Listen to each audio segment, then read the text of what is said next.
Yeah, good evening. And here it's, I don't know, you could call it good morning. Definitely not evening. Um, Thank you for joining this call. A lot going on in your space, in our space here, and in the global space.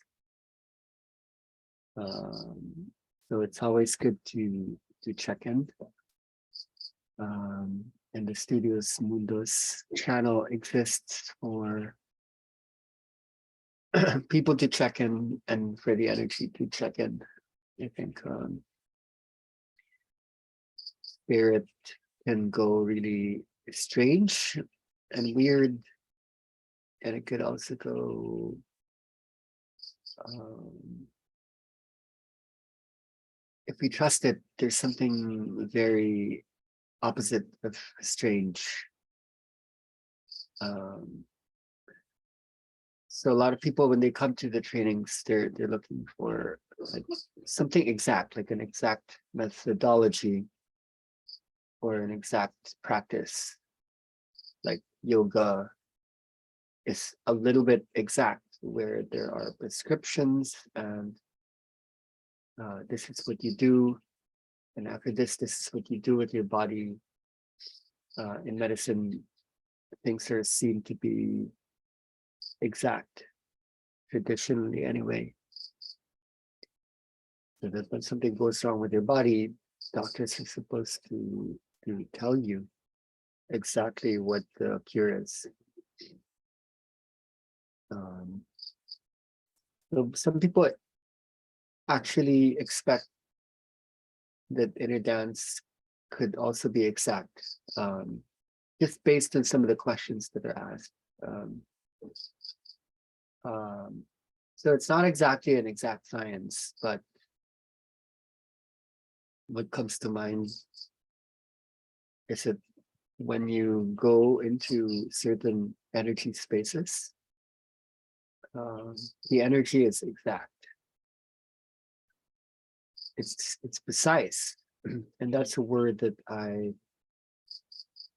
used to use after the deep work experientially. Um, Accurate even is the word. And the mystery there is that precision or accuracy or exactness comes about from the opposite of exact. It's a mixture of things. It's a chaos of many things. So somehow we're able to find exactness or accuracy or precision when there's like the noise and randomness, because we're allowing it. So does that mean that certain things are measurable in this process, or would things just always be open to systems of interpretation? Uh, it takes like many years to see the patterns. So that's one of the purpose of this channel, to look at those patterns between ourselves, between people who are doing the work for a long time, for a short time, because the energy is always changing, I guess. And some of these patterns wouldn't look the same as what they looked like 15 years ago. But then there would be something consistent as well that we could hold or extract. So there is something in the practice that's always changing and going through breakthroughs, even breaking down. But there's something in the process that's being held by something beyond the novel, unique individual. And this is something we find interesting. So the space is inner dance specific. There are other modalities that would hold coherence and through the lens that's being looked at. But checking in with the energy is it's really, really interesting right now, because the work that we're doing is interesting for people who are used to operating within exact sciences. I don't know if we are interested and okay to granting people who work within systems. Okay, what I'm offering is like the weird and the super strange. And interestingly enough, this is going to be interesting for people who are not used to strange and weird. In anyone's life, there's always time for strange and weird.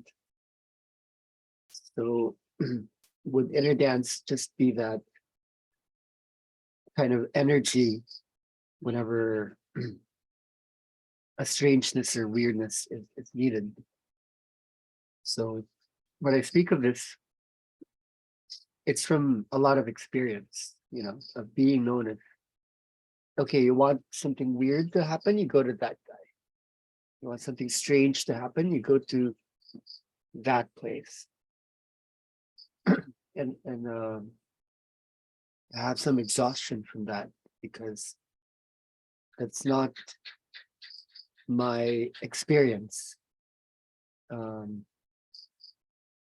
That's just an expectation or built upon a perception people have held because of what you see from the outside, because of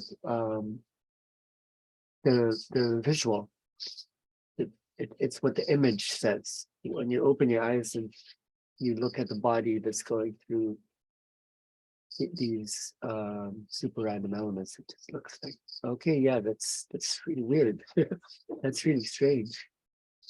So inner dance does have that reputation, like over a long period. So that has not really been my experience or perception of it. And this is why we talk about things in a certain way. The energy, the energy knows something, and we learn to listen to it more and more. We talk a lot about listening, but when you just keep listening a lot to the stories, and some of the stories are lengthy, and there's stories on top of other stories, and all these stories want to be looked at and heard. You start to develop a mind that's able to listen to, okay, what's in these stories that's more part of all the stories, rather than to perceive that the energy is the thing that blanks out the stories, that makes the stories nothing. We live in the story because story is bound by time. So I think there's a storytelling that's earth-wide, earth-based, earth-spoken, earth-heard, that the energy carries with it. And you can look at it from so many perspectives. The stories of how language was created, story of how the brain was formed, culture was born, a history of the earth was written down and told again and again. I think we're getting acquainted with a lot of these stories. One of the stories is sound. We're interested in this, the sound has a story. Sound in our bodies, the sound in our systems. What is the story being told by this really strange and seemingly exact tool that we've learned to use? because it has so much to say. Sound is a, I have a cold.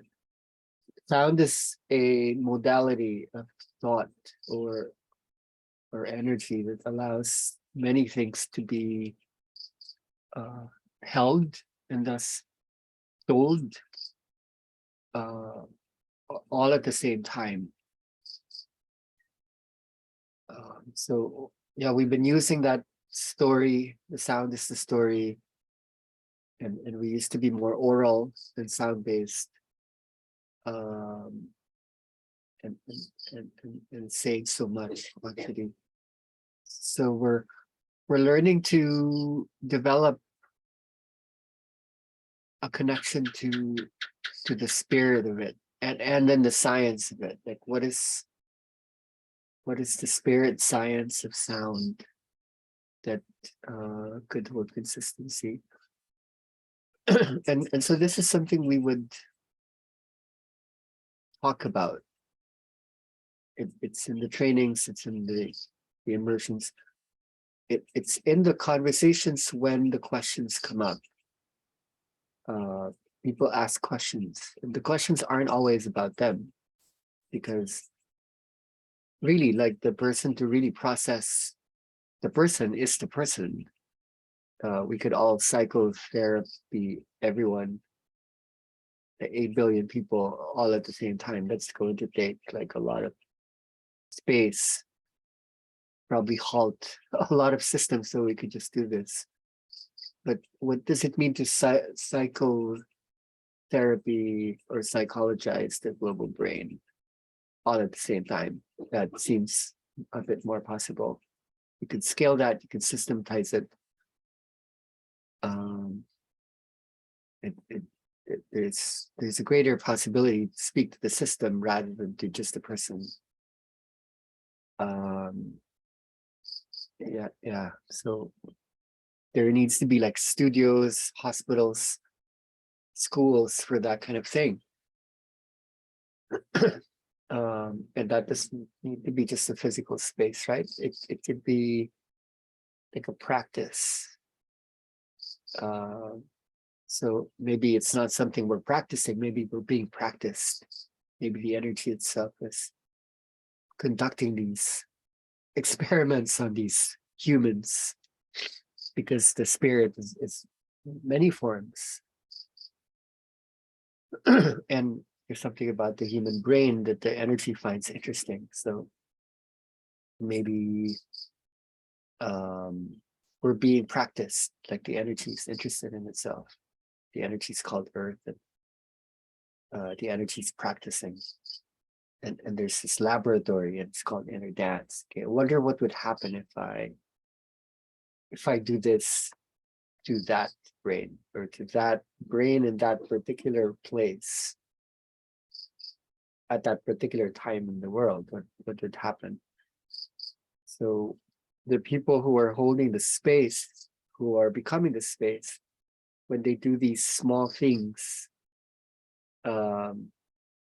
maybe that's doing something in the person that's remembering that it itself is the energy that is experimenting upon itself. Like the facilitator is becoming energy. And when this is passed on or resonated in the room, the others would become the energy. The same energy that's facilitating is being facilitated. And there are these movements and modalities that allow like energy to speak to energy itself. So this is really what it has been like, again and again and again, and then again, and then again and again and again and again and again and again, you know.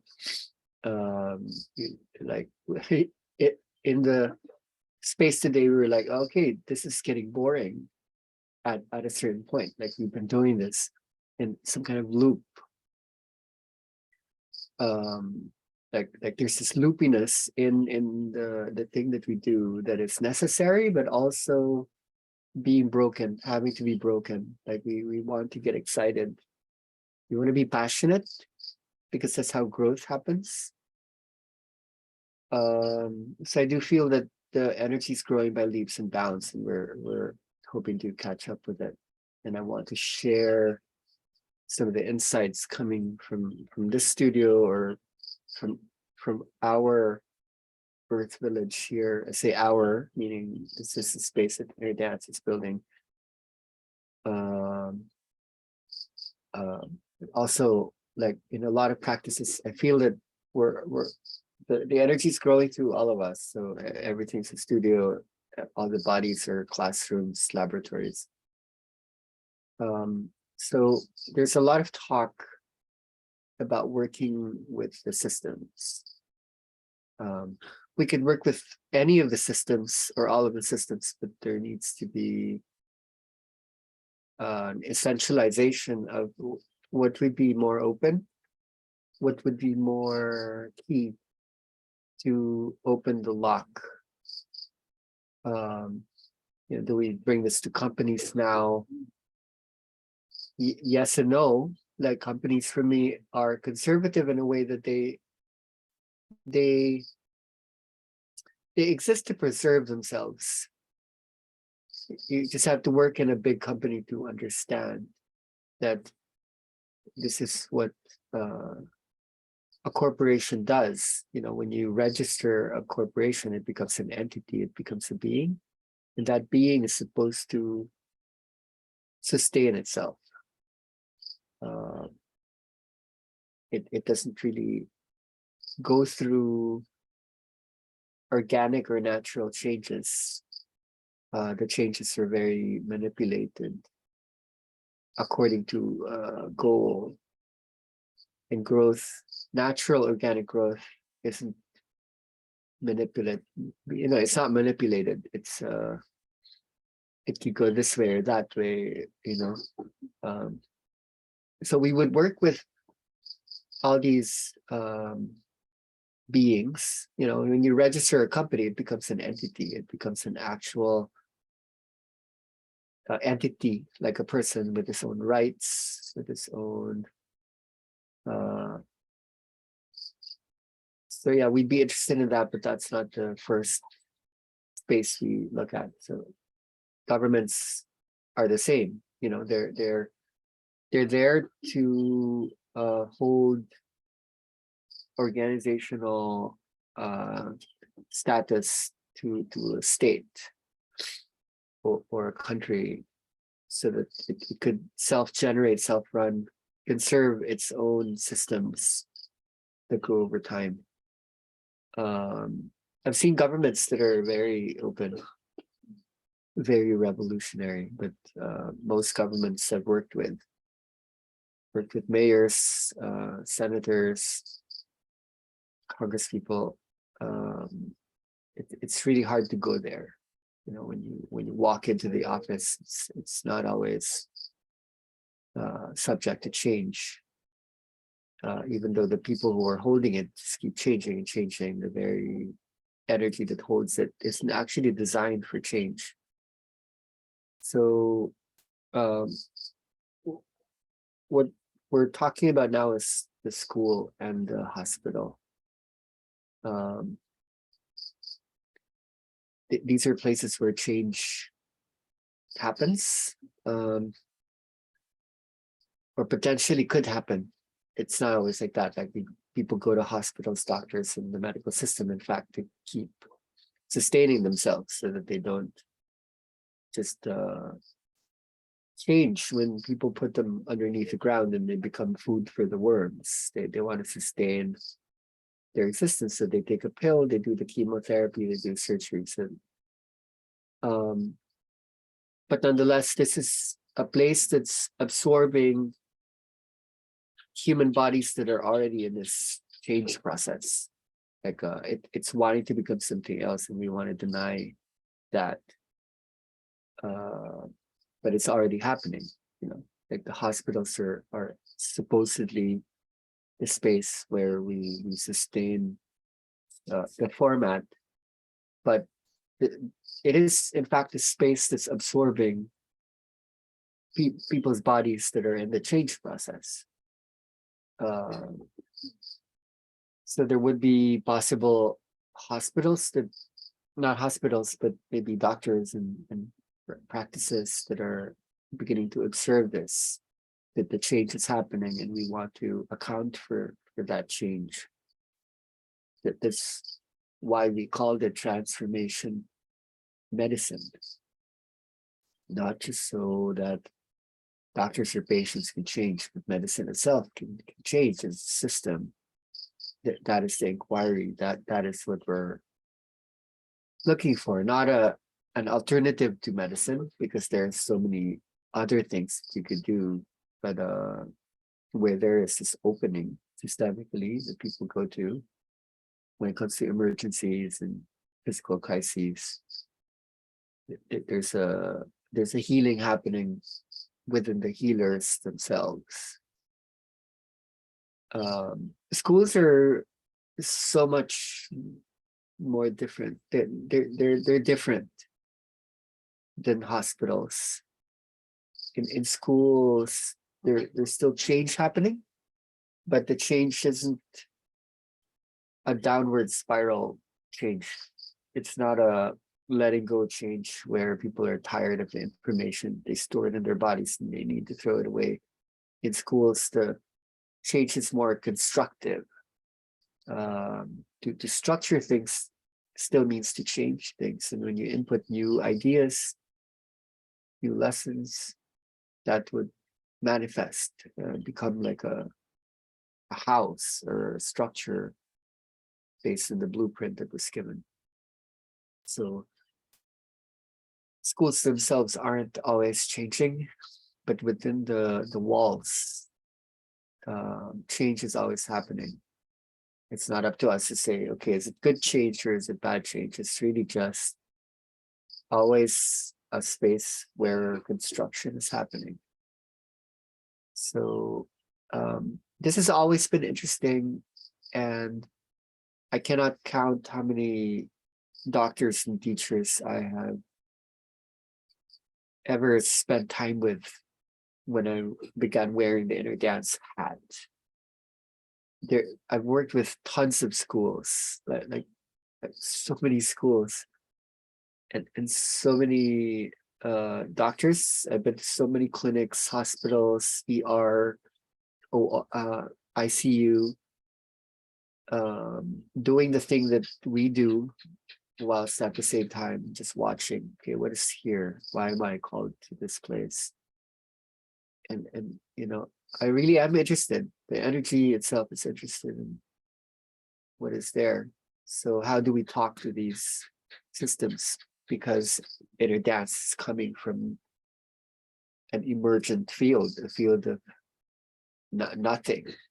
You know, it's yeah, there's this state of consciousness that's always been there, but as a movement or a practice, it's emergent. It's like, okay, is that old? Is that backed by, you know, something exact so that we can trust it? If that's going to be introduced into the system, when I experienced this in the beginning, there was nothing missing. It was totally complete. The whole thing was just so well put together. I couldn't always explain it, especially in the first years. It's like I just knew and I trusted it. Of course, that knowing was a product of a whole chain of knowing, small itsy bits of knowing that kept piecing together to establish like a big knowing that everything was connected. Many of those bits were amazing, and a lot of those bits were really not amazing. And yet they all constructed a story of the world somehow, as if everything was connected.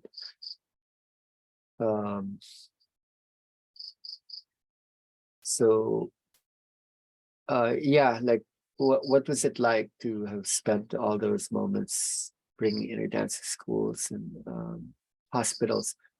There's usually curiosity and awe, but there is very often like fear.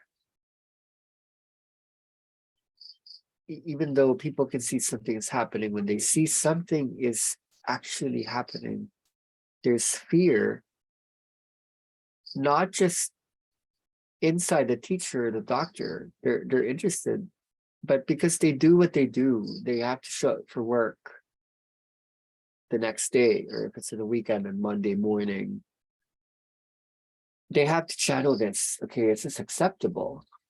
Um, Even if it's acceptable by the patients, is it something that my peers, my fellow doctors and teachers, the principal, is this something that they would accept? Is this acceptable? So they would be curious, but if they went into it, there has to be a separation between what they do in secret, in dark spaces, low light conditions where the music turns on and anything can happen. I'm really thankful that many practitioners never gave up. We still have them amongst our midst. We have teachers, we have doctors, and we have corporate people, we have government people showing up, we have parents. They stay. It's not just the weird people who are in this community. So yeah, like I think it's really important to outline these bit by bit, to look at the bigger picture. There's like, okay, this is energy. It's bringing about like change.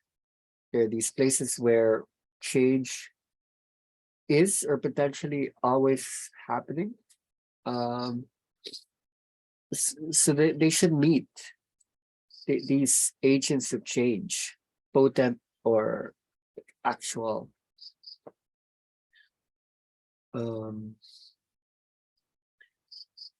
So yeah, like what would we say? What would we say? So this is what's being worked on now because there are deadlines. Dr. Rami's coming to Palawan next week. There's supposedly this training for Dr. Medi's doctors here. And she's holding quite an institution that's of many doctors, just like Dr. Rami has an institute. Dr. Medi's like, okay, if I'm gonna hire these doctors, they need to pass through Maya. So what would be our training? Would it be the standard workshop where we ask the doctors to lay down and then just go into it, hoping that they might just be listening to the cancer patient? Okay, I need you to shut up and sit down or lay down right now and close your eyes and I'll play music and the cancer will go away. Would that be the training? Or would there be a kind of training that would happen these next weeks or month that would be acceptable and doesn't trigger the fear buttons? Ahilan used the word really appropriately. Was it today or yesterday? Yesterday we were talking about the system. It's like the guard. We have to speak to the guard. The guard would open or close the gates. The guard would let us in to say, no, you're dangerous. Like I'm guarding this. The go away. You're too weird. So we have to speak to the guard. So the guard would would let us in. But what does it mean that already the gate is open? Like we're talking to a school here that's interested in understanding this energy and then applying it in their curriculum. Actually opening up space for the curriculum to hold time when people would go into this. So they expect something. The teachers also, not just the doctors, have to go through a training. They have to set a weekend where the teachers, and then later we have to train the parents, not just the kids. Like some kind of training needs to happen, which is really just a word. It's more of, okay.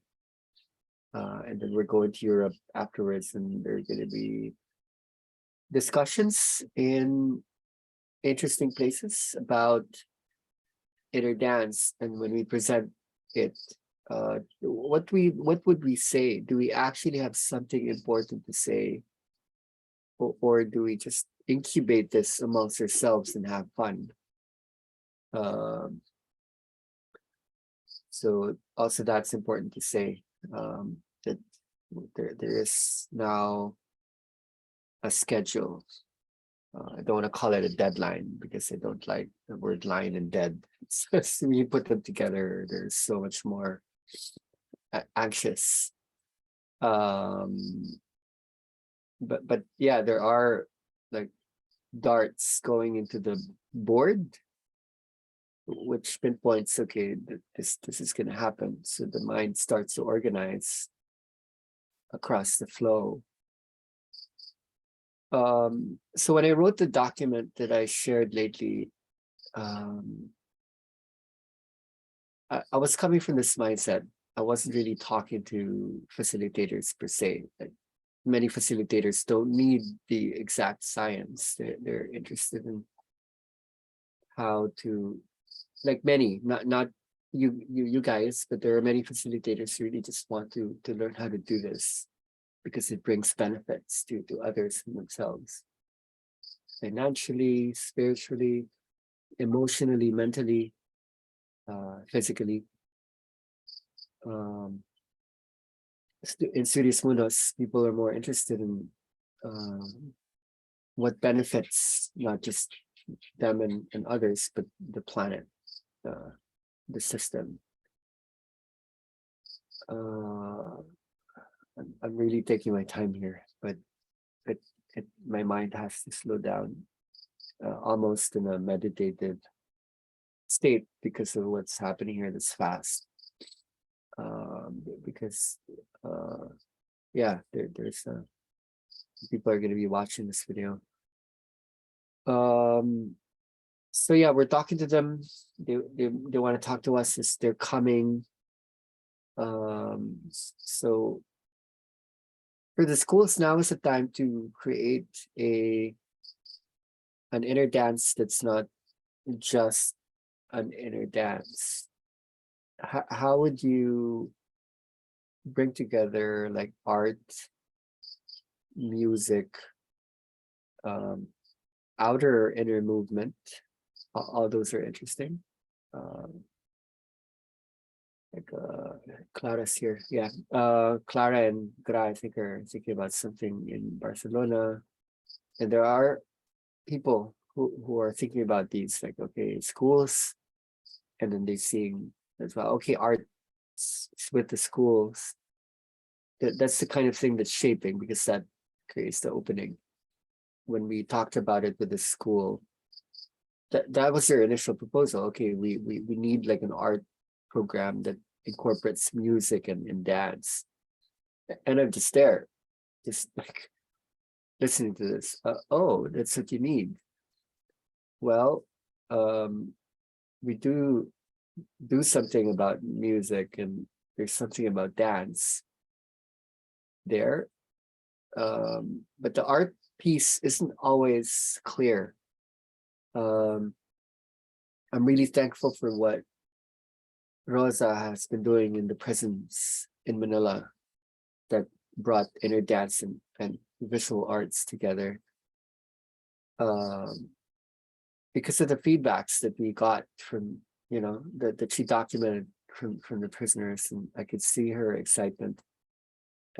This has been tried before, like Floor's training is based on art meets inner dance. And so that when you're painting, the energy is there, not just the music. It's something about sound and light coming together, and that togetherness is the movement that binds or evolves all things. So there's something about being able to do this with eyes open that's also held by eyes closed. So that could be in a sequence, like people could journey and then they could go to art. They could be doing the art, they're still journeying. That sounds really creative. but that would be backed by what is happening inside as we are bringing sound and image together that might have been disconcerted or disconnected. Like, how are we conducting the weaving of the loose threads, right? So working with schools, it would be alongside these. Like, they sound extracurricular, but the fact that the school is interested in holding this year long, like in the classroom, like even think about, okay, some of the classrooms could be converted so that people could be more creative and introspective. Then yeah, I think we're able to bring this up now partially because of what's happening in the world. The world is undergoing problems through the pandemic.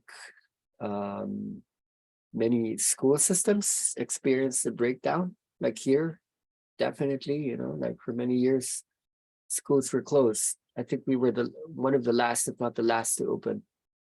It was incredible. Kids couldn't go to school. It was only, I think in August or September, October, when kids were allowed to come back to school. So everyone had to stop. And then we had the typhoon. Then everyone had to stop. In other countries, maybe it's like a war, and there are strong weather conditions right now that's making it uncomfortable to keep going outside the house and to travel. There's this energy of rupture or disruption or interruption, or even an eruption. I mean, the eruption usually happens after the disruption. Something comes up when something goes down. I'm trying not to lose my thoughts because something's being painted here. Yeah, so the schools are interested. There's no money, there's no resources, there's not enough teachers, there's always this lack, and they're not able to hold the students well. So the system's kind of breaking down in that kind of school space. In a third world country, that would be quite observable. In Western countries, maybe not so, but it doesn't mean it's not experiencing similar stress conditions. We don't have to talk about hospitals and doctors as much. We can perceive already what's happening. Like during the pandemic, what the stress levels were like for practitioners. It was just incredible. They weren't happy. The people running the system were not happy. And there was this blame system, even though the whole health crisis was based in the paradigm that runs that whole system, it was imploding into itself. So that's why we're talking to doctors here in the Philippines and in some parts of the world. Got a voice message from a doctor a couple of weeks ago who lives in Germany. She's like, I really can't work with this anymore. Let's start this other thing already, because it's just this compromise. Just there's no point. So that's part of the conversation. Those two are connected. Partly, that's what I'm trying to say. Probably in 2008, I was walking across Mindanao, conducting basic inner dance work already, and it just hit my mind that we need to teach doctors how to teach. It's not really that word, but it's more of teachers understand the mind, and that's their business. Even though I don't think teachers really necessarily understand how the mind works, they're trained to fill up the mind. It's supposedly the psychologists and the cognitive scientists that understand the mind, but nonetheless, that's what they're hired for, to help construct minds. So that's not what doctors do. But talking and spending time with doctors, I'm hearing them say that they realize that education is the best medicine. When patients are educated, then they heal, not in the short term, but like authentically in the long term.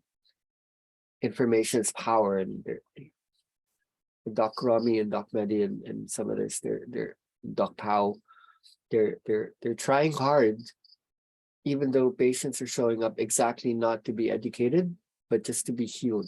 Like, don't talk to me, don't tell me anything, just give me the medicine. Give me a solution to the problem, because it's ouchy, it's painful. But they are seeing the ones that are getting healed are the ones who are shifting paradigms and accepting new understandings that they're open to because of the crisis, because there was the opening.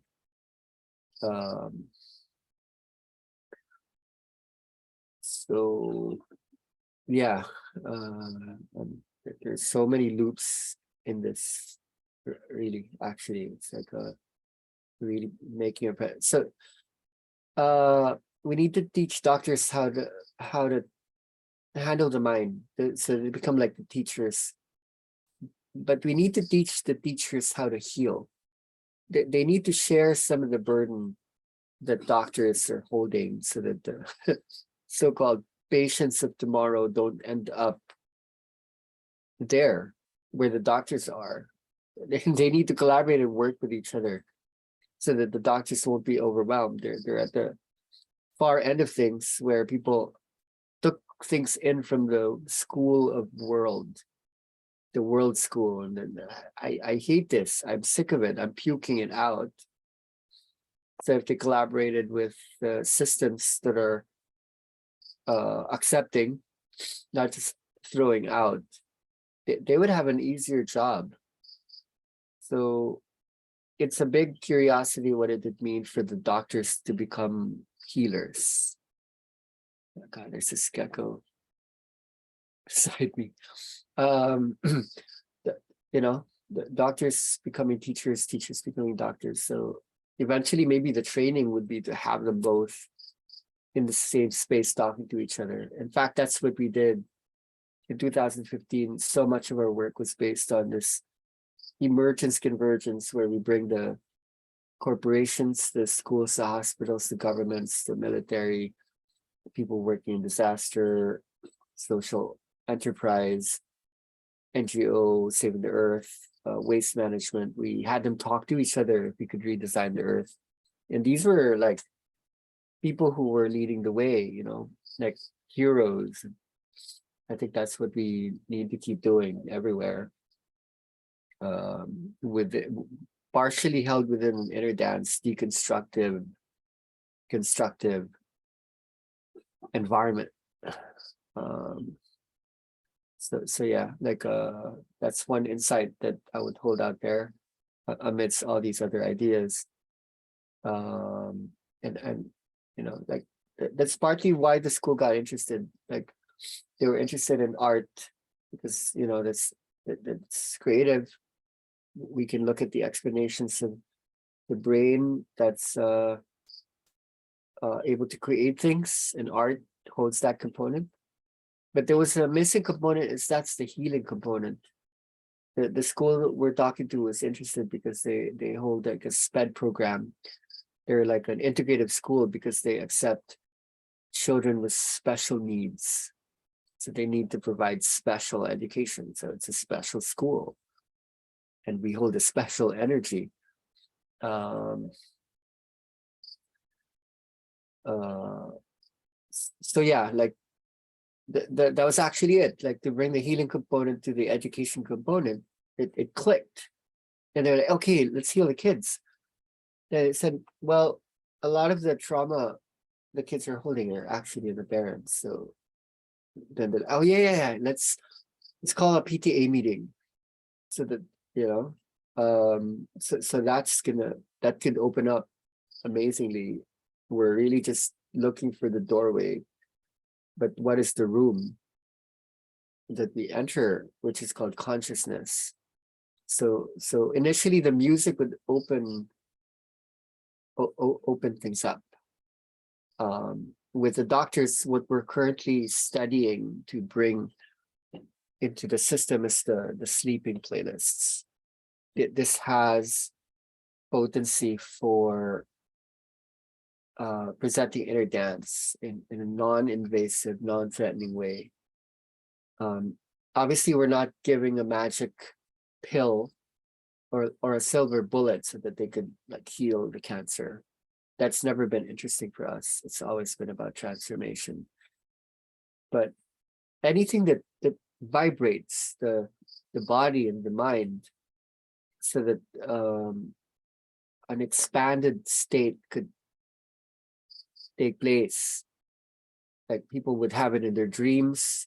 They would feel different in the morning, and then they would give feedback. That's the opening. That's just the door. But really, the room still is how much are we interested in how our consciousness works. So some kind of medical protocol and school curriculum need to happen so that the system itself, like an AI, would reflexively absorb the inputs that it's receiving, the information, and then it would reintegrate that systemically, also non-hierarchically, because the doctors and the teachers are holding the power. If the bottom tier is seen as the energy, it equalizes things. The students themselves become the teachers, the patients become their own doctors, and then the more that's happening, the system, it is becoming the healer, healing itself, but by seeing it's also wounded. That's the sort of mindset that's here. It's not so much to use the same thing that's worked amazingly over and over again.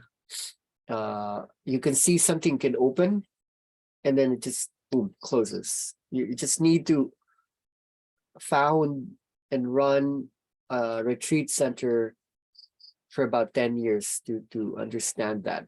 People will come maybe once, twice, maybe 10 times, and then they go back home. Then they have to go back home. Maybe something has happened, but they have to go back to work. They have to go back to kids. So the retreat center as well has to go through change, I guess. So what would we say? What would we hold? There has to be papers, there has to be research programs to conduct the inquiry. We're not very good at research, because when you do research, you need like controlled systems. The inner dance is not a controlled system. There has to be methods of observation that would speak to, let's say, hundreds of bodies, and then we would, with the control and random variables, we would see. That's how practitioners think, like has this been tested? Like, how do you know what you're saying? For me, because I've done so many of these, like, I've researched. Yeah, for sure. Like, there's been research. If research means conducting many random and consistent things with a lot of people and seeing like what are the results. Yeah, there have been experimentations and there have been results. The system is really just coming from a non-systemic way. So there's something binding the school conversation with the art thing, and the sleep playlist systems. That's like the thing for the doctors. They're very exact, these possible activities that we could do. There's a reason why we just kept going with it over the years. And I want to look at that now. Um, the theory that could bind a lot of our study elements is the theory of dream. Dream has always been interesting to us. The manifestations and the mechanisms of dream have always been interesting to us. The linkages have been so many. And I think, I feel that we're deepening our understanding of the dream in inner dance more and more. The system, the practice has been changing over the years, the last 3 years. Inner dance is still being practiced as inner dance, but it's changing. Let's go into the screen. Okay, what's here? What can we look at? Yeah, so there's been that again and again, which is about how we bring people into this again and again, right? And then over the last years, it's been like, how does this work? How does this spread activation? And we've been looking at aphasia and epilepsy and some other things to understand how desynchronized brains would suddenly sync or synchronize, which is how neural oscillations spread activation. It's the mappings of that. And then there's this where there are these different types. And what's interesting is we're finding out that no, not so much this, maybe more like this, that there are certain parts of the brain where this begins to happen, that happens, that happens, that happens, that happens. So I think if you bring these boards together, what else is here? Go back here. This needs to be matched, and the observations, even in the scientific realms, are quite new, somewhat sensitive. Like this in relation to this, like where is this happening? Where is that happening? So let's say when I bring this up, that there's this actual spatial map where faster vibrations enter the system here and then slows down across the cortex, the neocortex, the cerebral cortex, like thought, action, perspective, perception is much slower vibrationally than code, transduction. That's one way. That's when, like it begins to enter. But then when you do observe these where they are happening, if it's not just where they enter through and where they settle, where the bands, the neural oscillations called the gamma band and the beta band, where they do normally reside in and squiggle, it's actually quite different. It's a different mapping. Like delta happens in the thalamus region. Here's where alpha waves take place. The mu waves would be somewhere through the between the ears. Beta would be here, and theta would be largely around here. So it's already quite interesting that when we take people through these, they can go into the dream state. So then we would talk about what is it about the dream? Like, what is it in the dream?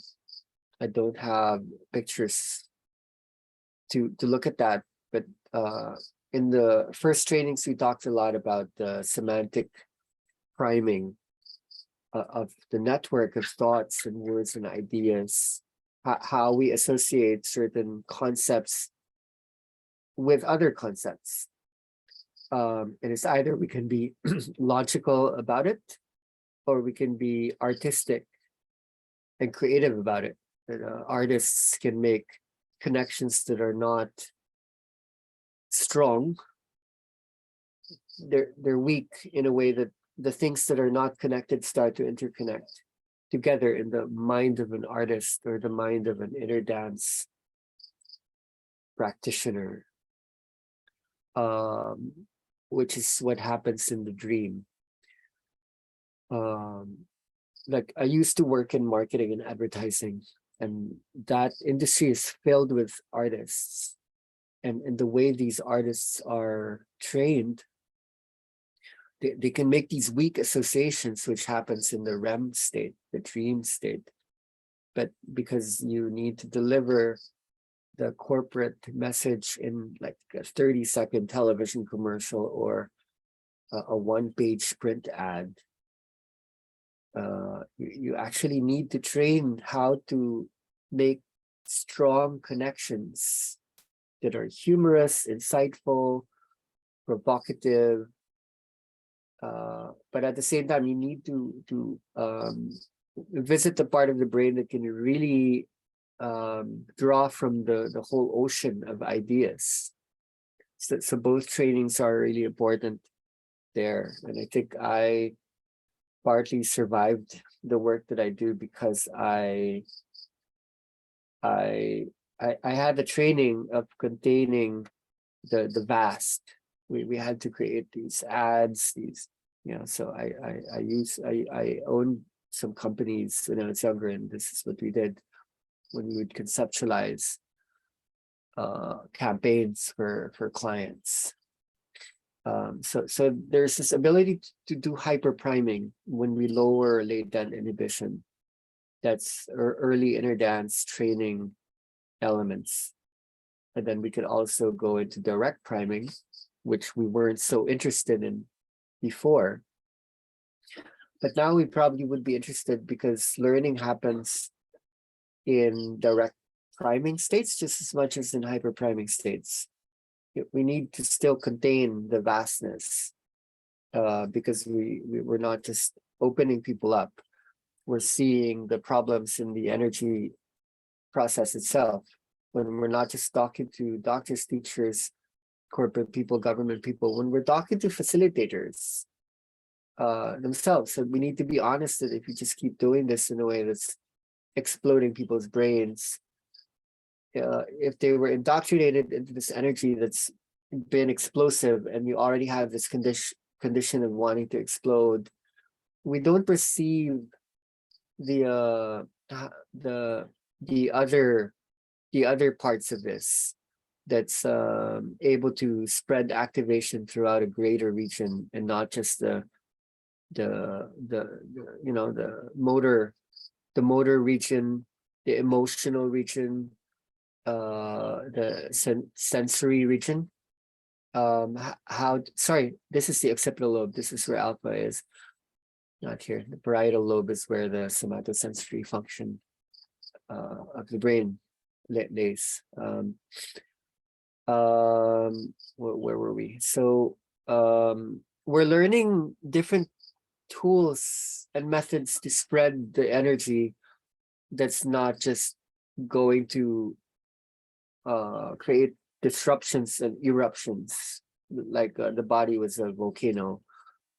And we're also interested in how there's a stillness, how there is, the question is, how does learning happen? Okay, if we're gonna go to school, how does this energy help with the learning? So in the beginning, we were practicing with the facilitators who like to bring about the unlearning, the throwing away, the boom, boom, boom.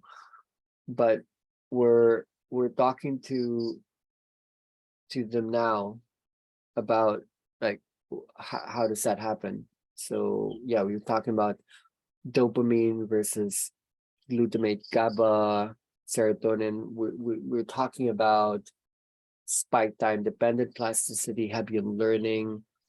We're speaking about long-term potentiation, long-term depression. These are cognitive science elements that understands how synapses, neurons, dendrites, axons interconnect so that you can strengthen a learning. And that happens not in the cortex, which is the gray matter, that happens in the white matter underlying the gray brain is the white brain, and what makes it white is myelin, which is the protective sheath that allows information to interconnect at far distances. And a lot of that is made possible through higher frequency bands like gamma, HOF. So we've been talking about cross-frequency coupling quite a bit to understand why is the playlist changing? Why are we going to noise? And what are the noises that we're using? Not just like noise in general. Like I can make a noise that's noisy, but we're using white noise, which is what babies hear when they're in the womb. And the baby was much more in the REM state than we are in as adults. I've been talking about this lately, even to kids, that in the last week of gestation, like in the womb, the baby is sleeping 90 to 95% of the time. The baby's actually awake on a certain percentage on the first and second, on the second trimester. But in the third trimester, the baby falls asleep right before she wakes up. And during that sleep, the baby is dreaming 90 to 95% of the time. So is dream just a biological, neurological condition, or is it a consciousness? When people sleep, the definition had often been, okay, when you sleep, you shut down, you turn off. But what if it was the opposite? What if something actually turns on? What if you're actually awoken when you're dreaming, which is why they call it paradoxical sleep. What if sleep was a consciousness and you just don't remember because you're not able to oscillate in a way that you can hold in a linear way what is happening there? So this is something we've seen again and again. People who pass out, they're going somewhere and they can't put it into words, but they know they were there because they can't remember it, because memories take on a different form in the entry stage of sleep, slow wave sleep, slow wave inner dance, where electricity spreads through the 5 brain lobes rather than just the frontal cortex or the temporal lobe. So yeah, the more we can hold cross-frequency coupling of the low and the high, that's when we are able to perceive the opportunities and the problem spots here. I think we need to break through the slower systems. We need to access the higher systems. Gamma spreads through many more regions when you're able to go there, which happens in the REM state. There's a greater spread of activation. So in the dream, basically, we can establish weak connections, and those weak connections are very far away from each other. So it's any concept that like a notebook would be related to notes, would be relating to the writing, the pen, ideas, literature, novels, bookstores. Those are linked together in strong ways. And in the dream, you wouldn't, you would you would decrease the strength of those connections so that you can establish greater connections. That is what beta versus gamma is about. When you're awake and you have deadlines and schedules, outputs, goals, you can't establish weak links. You always need to keep strengthening particular connections. If you don't like the strong connections, you need to weaken that so that you could reconstruct according to a much wider spectrum of connections. So that's what we're doing with the music and with some of the practice. We're not just triggering bodies. We're not just making them go like, you know, we're helping with the establishing of network that would comprise learning. Like we're helping people to learn and not just to release. So the healing space is becoming more of a school than just a hospital. Or maybe equally they need to become that. So let's go back to the screen.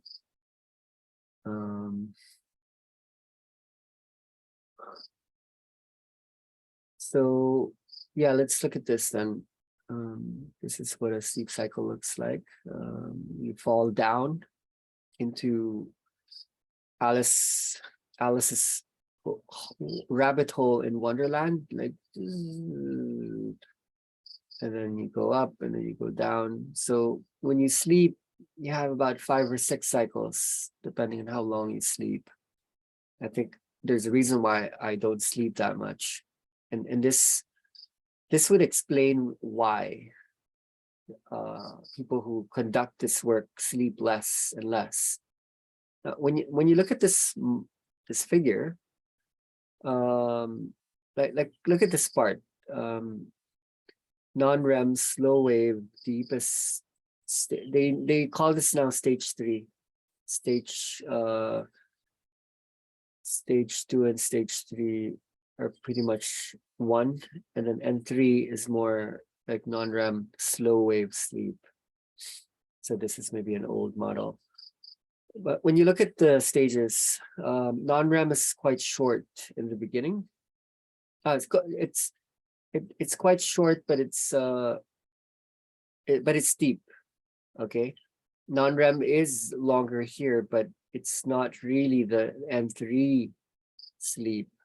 So when you compare N3 here, it's shorter in a way, non-REM, and then here it is somewhat bigger. So you need to go into deep sleep a lot more in the beginning stages of your sleep cycle. And when you notice here, REM is short. It's more of a burst of REM. So normally when you're sleeping, you only experience REM state 15% of the time. If you're more of a hyper priming type, maybe it's longer. So then sleep later on wouldn't be as deep. Okay. And then REM would become longer. So 1, 2, 3, 4. It's not until the 5th or 7th hour where you experience like this one. So you can actually track it, like how many times this is happening every night, and how long, like based on this model.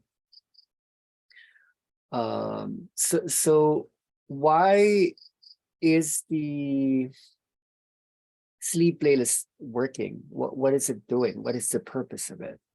You can start to visualize it now. Oh, okay. So what I'm doing is if healing and magic happens in REM, what I'm doing is I'm pulling that closer so that it happens earlier. Because in REM, uh, you know, metabolism, immunity, yeah, like that's when your body constructs, that's when your body heals. When there's movement, and yet there's a very, very deep like stillness, because there's enough delta, enough gamma, enough of what is also happening in this space in between.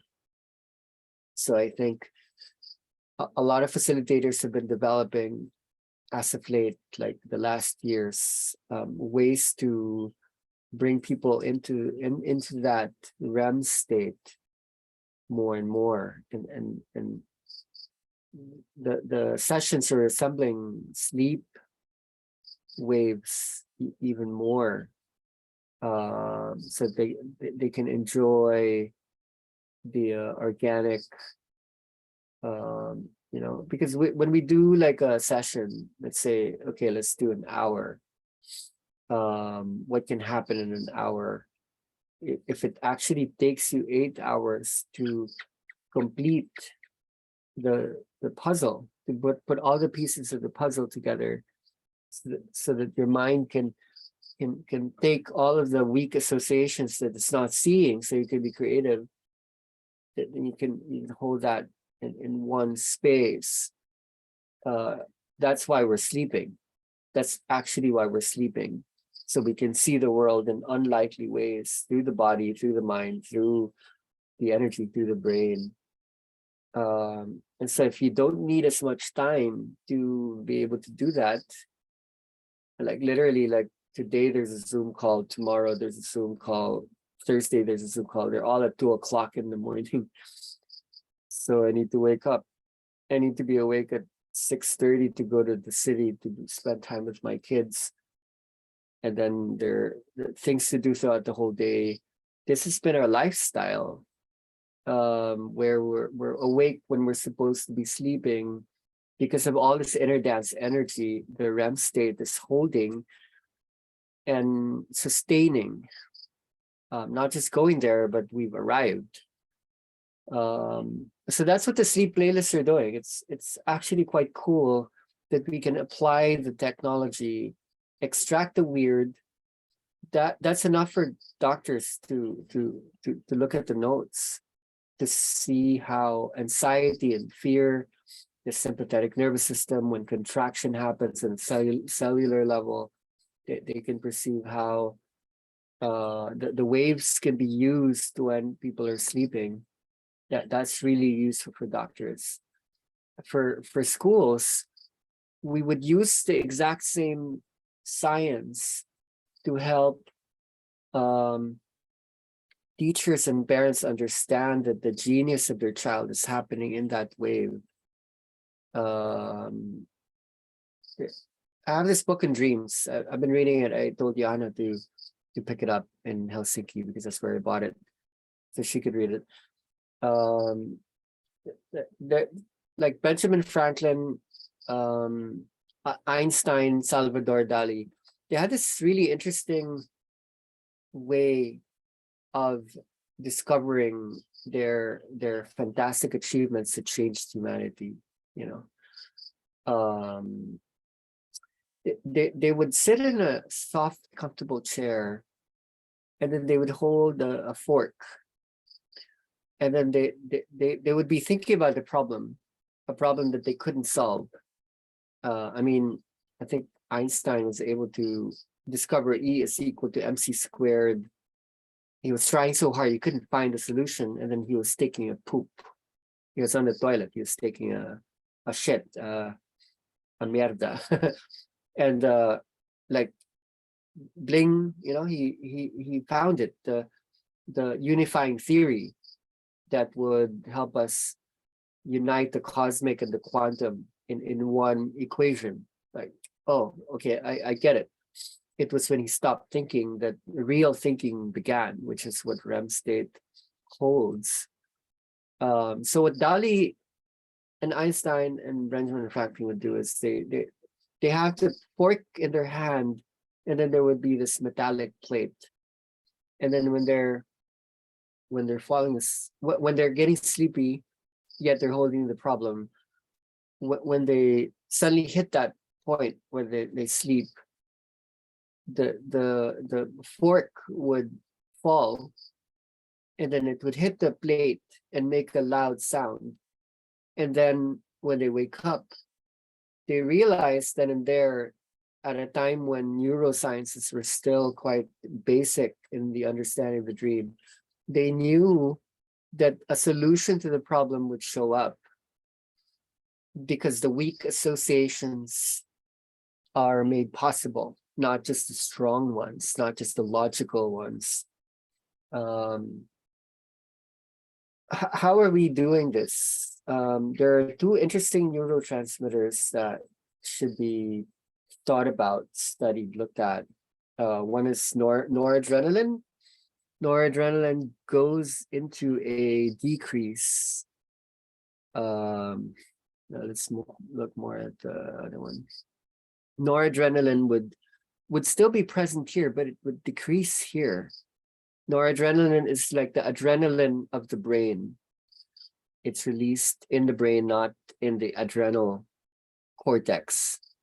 And it starts to decrease here. Maybe there's still some here because you need to release that. You're tossing, turning, you're going through the hypnic jerks, and then you fall, and then it decreases, and then it's absent from here onwards here. Serotonin is the same. Serotonin decreases here, and then it's totally absent in REM state. So what does noradrenaline and noradrenaline and serotonin do?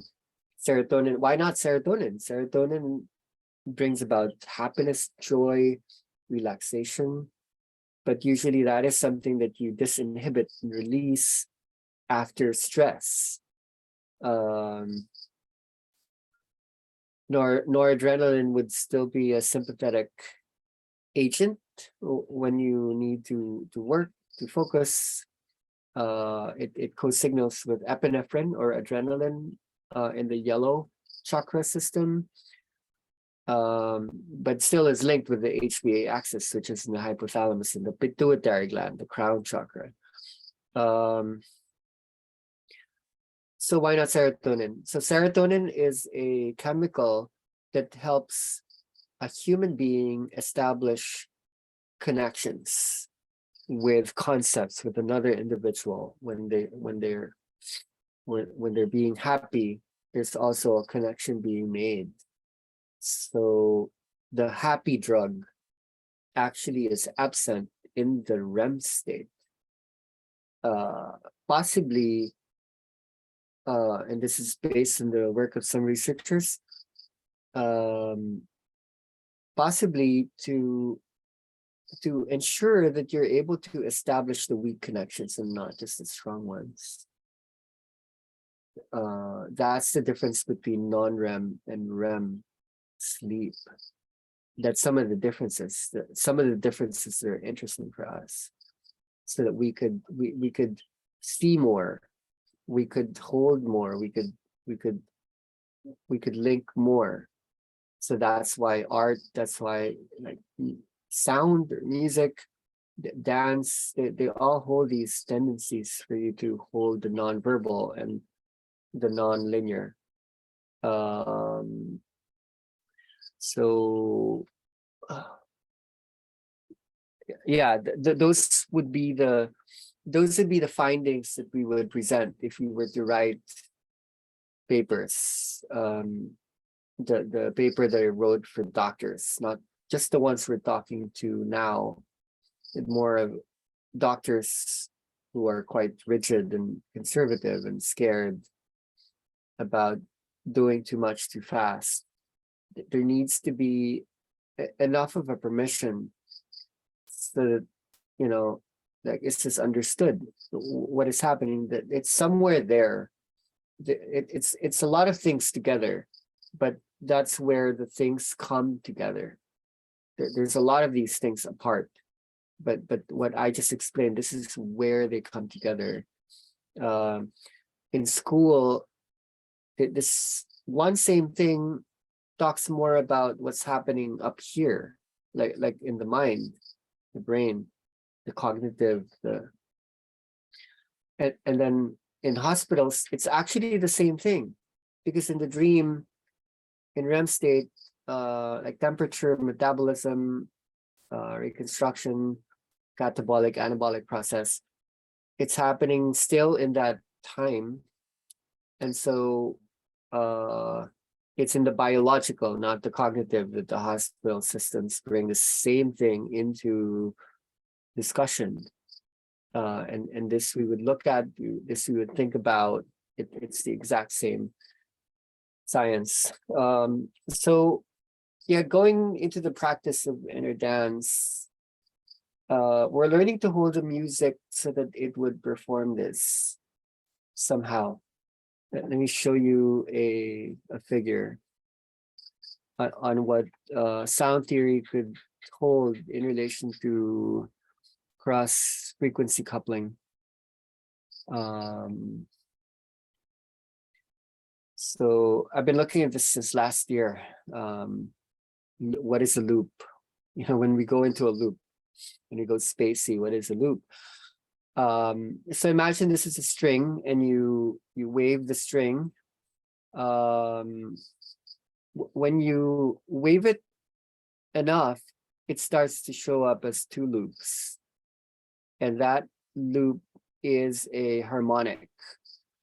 So when you look down here, the frequencies meet harmonically, so that for you to establish the octave after, let's say, middle C, to the next octave of, you know, what's the next octave of C? To jump an octave, you need to vibrate the sound or the energy wave, so that there would be three loops rather than two loops. And so for you to establish the G is the fifth of C.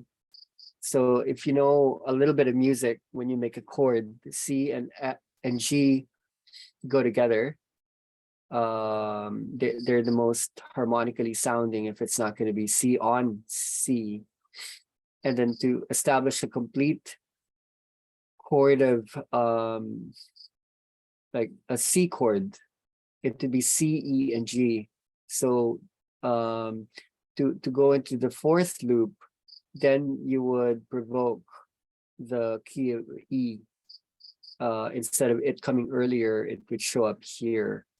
So as a point of resonance, when you make a sound or a noise, when you hold music, for there to be consonance and resonance, not just dissonance, they need to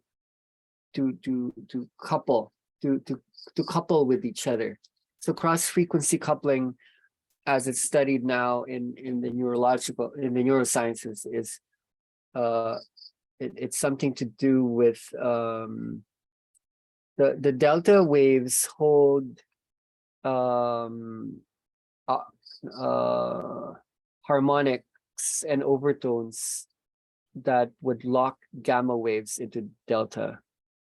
This looks really, really slow, but there are many waves still happening in delta. So even gamma and delta eventually become each other. Gamma becomes high enough that even goes beyond the gamma waves, which have different names.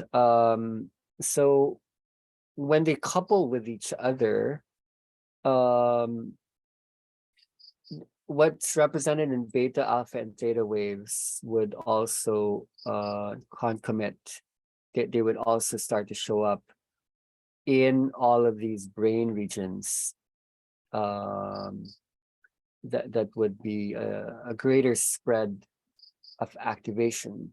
So when we use these metaphors of like, okay, I'm gonna bake some cake or make some soup, you put all these ingredients that are made up of these into the pot, so that wherever it is that they travel, because the brain lobes do have these different functions of like attention, sensing, movement, audition, vision, emotion, that you can make that cake and you can bake make the pizza or cook some soup.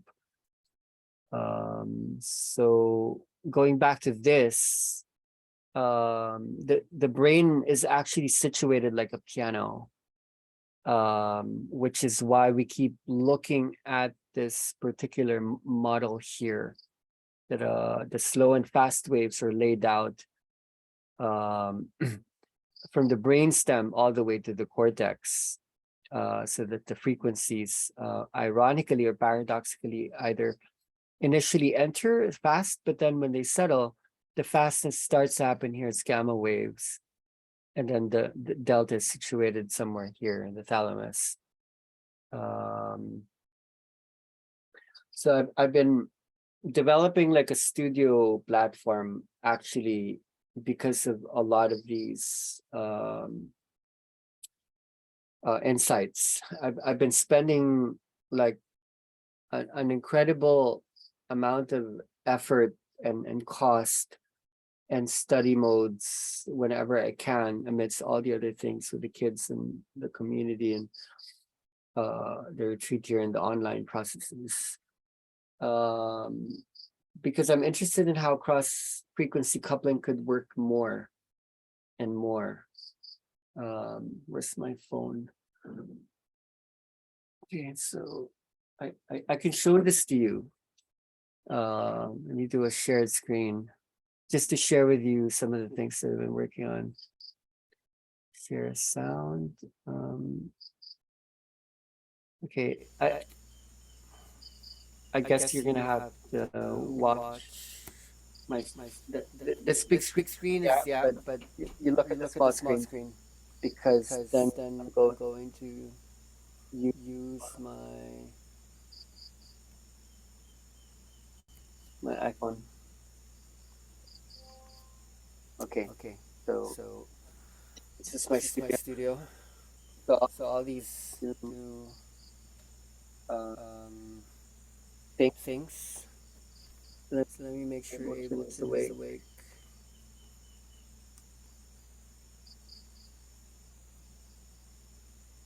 Output device.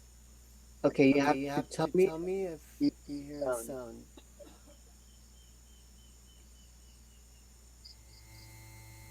Do you hear sound? Yes or no? I can see Clara. Clara, could you nod your head? You hear the sound. Yes, I will hear. Oh, you do. Okay. Thank you. Sometimes it doesn't happen.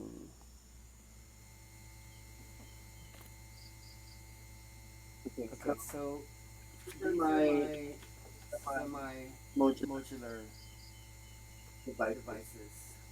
This is called a subharmonicon, and this is fam, drummer from another mother, and this is mother 32. And basically they do different things. This is really good for establishing like a consistent drum cycle, and this is a kind of a sequencer, and then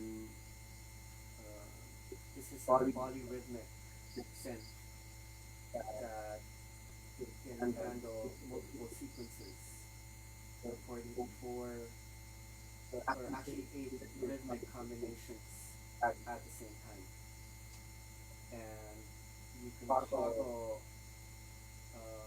basic frequencies that could have sub-frequencies, which you can alter here, and then VCO is voltage controlled oscillator, so that doesn't hold the frequency as much as more the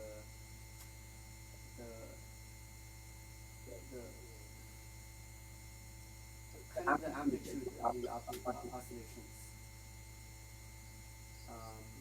So what's interesting, what's modular synthesizers is that they can work with each other so that changes that happen here would reflect here.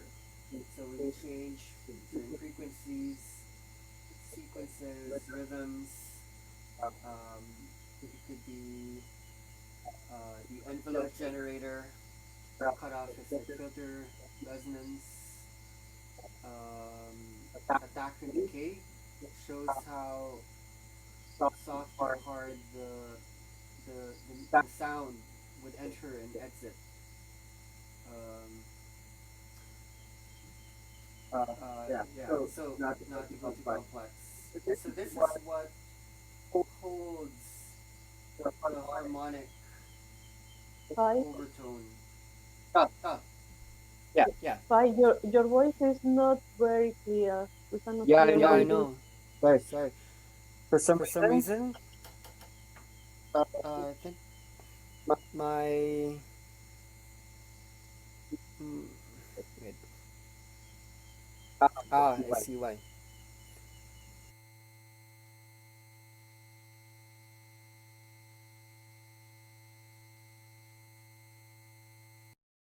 Okay, Okay, so so testing. testing.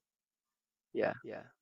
Yes, now So sorry. So then there's a there's a problem with problem this with one this one now. now. Hmm. I need I to need to change change this. this. Oh, Oh, uh-oh. oh. I need just I need this just one this one then, then, and then the and then the input input device device would would be be this one. okay. Okay. So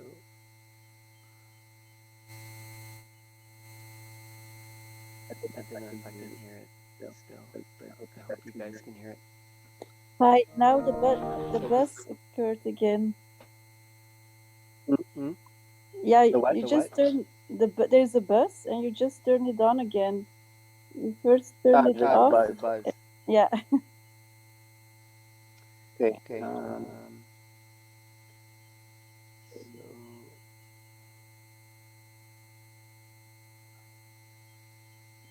Is it is gone? it gone? No, it's one of the last things you did.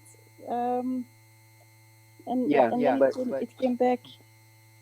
it's this it's one. this one. But then But then I need you, to be. but you can But you still can hear still me. hear me. Yes, we can hear you well. I can't do Can't do anything anything about the about the buzz. buzz. Can But you can hear you the hear the music? No. No. Yeah. Yes. Can you hear the music? Yes, we can hear you. Yes, Yes. Yeah. yes, Okay. yes, it's good. Thank you. Thank you. Gilan. Gilam. When I So have when I have something, something slow like this, okay, what's the master?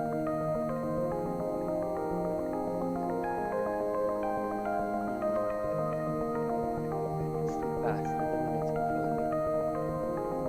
Start the clock. So why don't I just pull out the sync in? Okay, so I can control the tempo here. And make sure that the two pins are connected.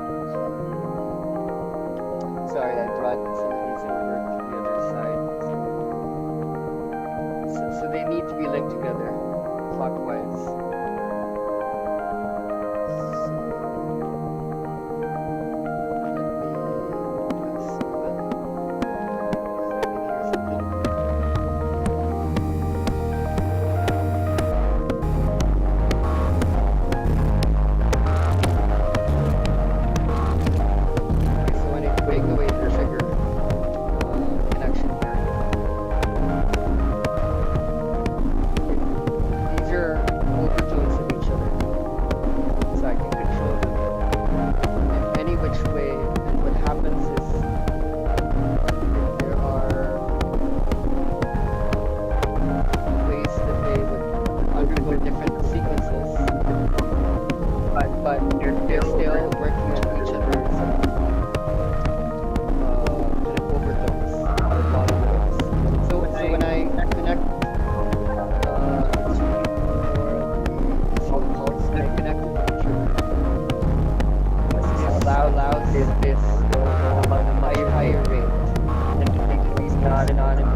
higher frequencies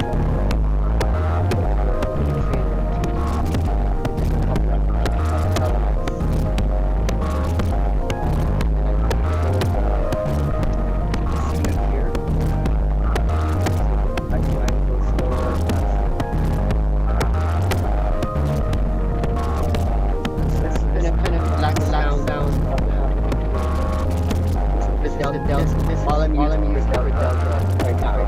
If you say something, guys, let's try right here. The higher frequencies. I'm just gonna put this.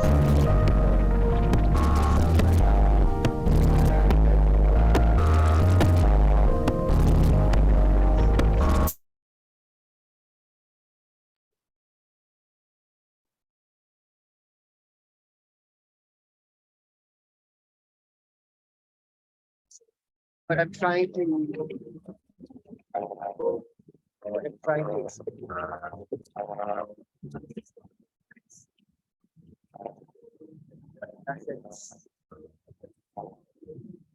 at the tables. Sorry, Pi. Bye. I can't understand you. There is something that Let you're me, far away. Yeah, now it's back. Yeah. You're back. Yeah, thank you. Okay. So yeah, thank you too. So how to take the random elements and yet provide enough consistency amidst the whole slew, the whole mix of things, so that on a brain state level,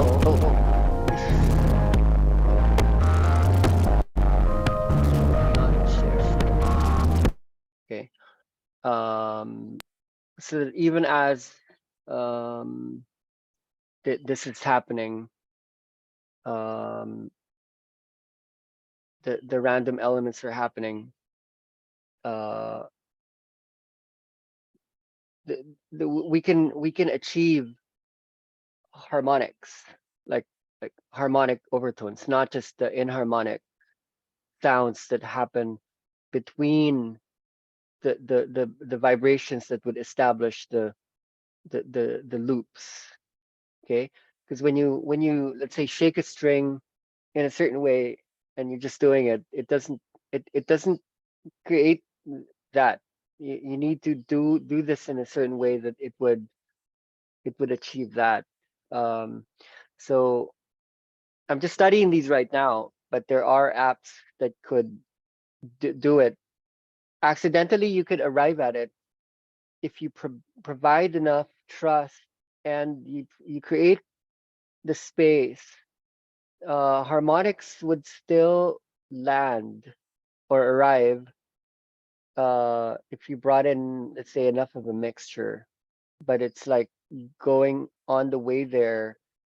This would be that we would need to look at this if we're going to be bringing some interventions to hospitals, if we're going to be giving away these like so-called playlists to cancer patients, and doctors would back it systemically, so that even when they're not there, this thing would be happening.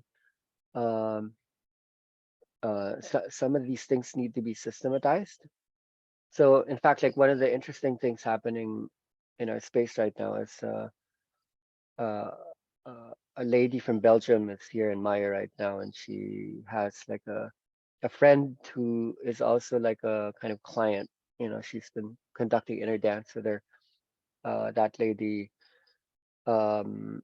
spoke to or did a session with someone who works for like a music company. Apparently this person who works for the music company is one of the top executives and is very, very influential in it. The company is called the Roland Corporation. And they could be maybe the #1 music company in the world, or the second biggest, alongside Korg. And like they were interested in the playlist. because it seemed to be helping. So we had all kinds of experiences here with Christelle, who was actually the friend of Yella, and she just left here, and she had an accident in 1994, and she fell into a coma for 3 weeks, and there was something that happened there, so that she couldn't speak. It took her a while to regain a lot of her motor functions. But I think one of the last things she needed to work on was the synchronization of both the hemispheres, because she can't, let's say, do this. She can't, let's say, do this or do that. And then after some inner dances here in Maya, based on the way we've been holding things, then suddenly in her inner dances she was doing this. So both sides were suddenly synchronized, and she had so much sensitivity to certain noises, certain frequencies, pitches, amplitudes. She would talk about, okay, it's too high, or now it's too low, and now I want the high, or no, like I'd rather the low. So it's like she was balancing these. So amidst these talks with Roland, where we were doing the Zoom calls with the company, suddenly got like interested. I was like, what are you guys doing? And then we were like, well, this is part of healing, and the products that you hold is actually the new medicine, because you're affecting brain waves. You're not just entertaining people, you're entraining people's brains. So next thing you know, she was talking about, should we talk to the product developers about this? So there's going to be all these conversations between doctors, between people sustaining systems in the world. So cross frequency coupling isn't just delta and gamma locking into each other in harmonic overtones, but it's also coupling different industries, the medical industry, the music industry, because music is becoming like a healing mode that is less invasive than chemicals and other things that are being, held. So that's, sorry if that was long, but we're having to organize things here. Um, and it's really important that we hold a lot of this information in step with each other simultaneously, but also sequentially. The note taking has been like so many things needed attention. They were all important. Practicing the energy is important. Doing the research is important. Holding the technology has been really, really important, actually, because technology is what puts systems in place. It organizes billions of people, and even the non-human populations are organized through the systems. So if we're actually talking to the system, and the system is talking to it, receiving itself, we go back to the first point that we're making. If energy facilitates all of this, and then the participants are energy unto themselves, um, like how does understanding meet effective practice? Like the things that we do is jointed with the things that we come to know more and more. So a lot of what I shared are things that I've shared separately, and I'm just conducting a weaving by talking about all of this in like a one setting, to maybe help to hold the coming year, where we're not just going to be talking to people who are in the Kundalini realms, or uh, this needs to be shared and scaled, and responsibility also needs to be, so everything that comes through me, I'm just talking about it as well. Like, okay, like if you don't have the time to look at too much of to read every scientific journal, what would be the starting point? And then once you have that, okay, do your own research, do that in your own body and mind, and do, do it, just do it, do it slow, do it constructively within your own projects. So we have Oscar actually arriving here in Maya, and I think March. What? It's soon. It's sometime next week. And with Yella here as a musician, and we have these inner dance space holders here. We can do some really creative things. Maybe construct some inner dance tracks that could be used by some of these institutions whom we're speaking to with now. So it's not just the trainings with the doctors, the teachers, and the people working in the prisons that need to happen in the next month or two. It's also amidst ourselves, like how do we build like a kind of studio, a collaborative studio where we would take the sounds of nature, we would sense how REM could be achieved longer and sooner, so that maybe there's even a certain point where we're not losing it anymore. The animals that have the highest brain capacity also can do that. They're perpetually in a REM state. That's the dolphins. How could we become like dolphins that have this sonic echolocation ability to perceive the earth through 360 degrees of perception, like seeing the world through all the angles. Okay, so I'm gonna shut up now. It's been 2 hours of nonstop talking. I apologize for that. I do feel that this Zoom could be interesting. It might even be something I would share openly, not in the unlisted setting. So I'm just saying that ahead, so that we could hold our sharings that we're comfortable with this being shareable, as opposed to just like vulnerable. Like a lot of what we're talking about here, it it's we're putting ourselves forward, and we may as well be open to how that would do something.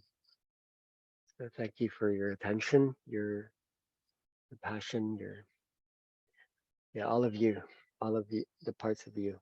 And if anything is interesting, um, anything that gets triggered, interest points, things that you're going to be working on. A lot of you are in the arts, for example, and I think we're all artists at heart, especially conjoined by the art of sound that creates the inner art that shows up.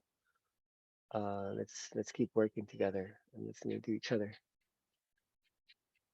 So yeah, thank you.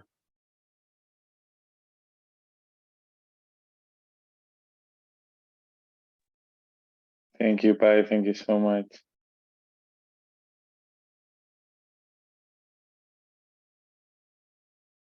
It's good to see you, Galam. Like, what do you? I think you came late. Yeah. Yeah, I was late. I'm sorry, but it was interesting, and it's amazing to see like how things are taking shape. It was a bit troublesome to follow the whole all the things that you were doing with the voice and following you through. But yeah, it's really intense, and it's great to have good news. Wow. Yeah, I like the shape that this is taking. Yeah, thank you. Yeah, Guilherme is maybe in the long term doing documentation, which could spell documentary on the inner dance, and he's really interested in the cross frequency coupling between spiritual people and people who are called other things. Just happy to have you here. Okay, anyone else?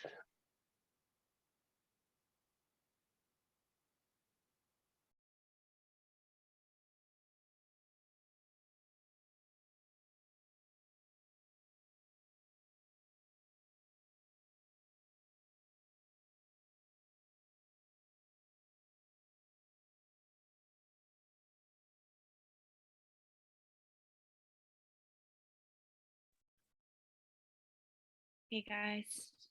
Hey everyone. Hi, Una. Maybe I would like to share my recent sort of what has happened most recently, since I am now arrived in Finland and I will be here for like 3 months almost. So I'm switching environments entirely, and therefore I'm not going to do sessions, or I won't hold the sessions. And after our last session, I was reflecting. I actually had a very similar, or like I resonated with Caro's experience when she was sharing in the studios group. But that's one topic. But what I'm wondering now is like I feel is I definitely feel an urge to continue, or allow this to come through in a more diverse way, let's say, than only doing the sessions. And so I have been I don't know if you managed to listen to the voice note, but I had a vision in one of my sessions, or one of my sessions laying down, where I just entered this very fast dream, but what I took from it was that it was me and 3 other people, and we were in the wilderness, very far from Nordic nature. Or I don't even know. It didn't seem like nature I knew, but I was heading through it, and I remember, and all I remember is that I expressed to the other people with me. I said, "You're welcome to join me." And then I'm also connecting with a memory, or with an idea that came through for me before I started inner dance, and it was that I could see myself founding a school, and I had this idea, and I was like, I don't know. I know it wouldn't be a dance school, or it might be. It was such a funny thing, because I was like, I don't know what it is that it actually would teach. It was way long before inner dance, and before, maybe it was around the time I started doing CAP. So maybe it was somewhere in the beginning of inner dance for me. But and now I'm in this crossroads of wanting to take it further, where how I'm sort of how I'm taking it. It's always a bit of a clash when I think about it, because we have a social media, and through social media people have the visibility of our sessions, and I would have to do that. Probably I would have to like advertise an online course.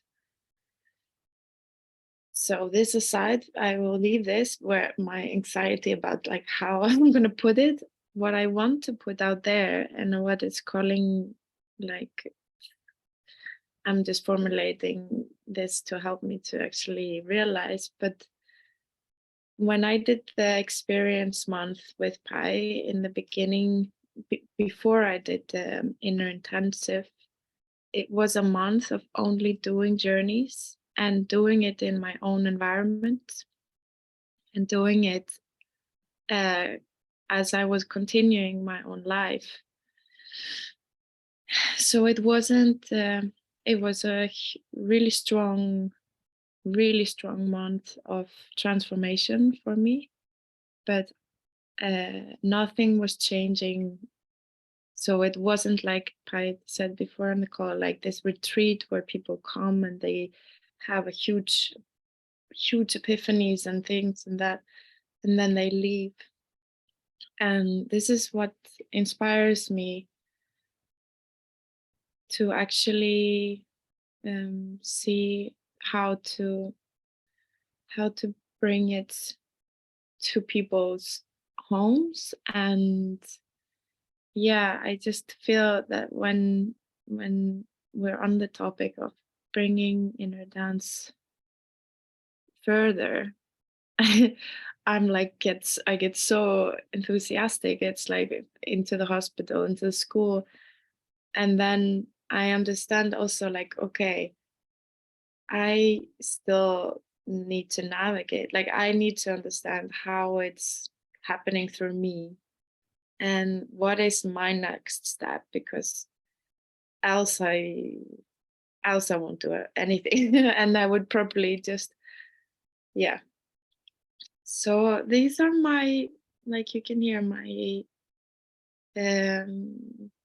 no, there's no problem here, but this is my sort of at the moment, like I can trust my intuition with this, that I want to go further. And now as when I have the distance from the small community that was coming together in inner dance in Iceland, I want to continue to offer something. And since I'm not there, I felt like this was an opportunity to hold this sort of space that wouldn't be the actual physical space where people come and lay down with us, but they do it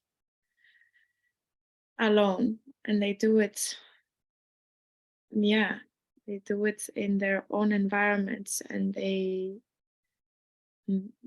yeah, so yeah, I think that was the thing I wanted to share with you guys. I mean, yeah, I think at the moment I'm also very busy with like, yeah, the music, like how to, yeah, still I'm finding myself in facilitation in the music. And I just, yeah, it's a journey. But thank you. It's been a very, very amazing call to be a part of. Yeah, we didn't know you were gonna be in Finland. You might be there when we land, which is gonna be in about maybe less than 3 months. But there are, Jana did a training there, and there are people in Finland that are really looking deeply at the inner dance right now. Some of them are part of the inner intensive, and they seem to be leading the way. So talking about the school, and Finland is renowned for the school system, which is still needing quite a lot of deep observation. Whatever Iceland and Finland represents apart and together, you're probably being brought there for a reason, that you can bring the Finn and the ice together in one space. So take your time with it, but definitely because you're such an integral part of, that part, and you've been holding the art part.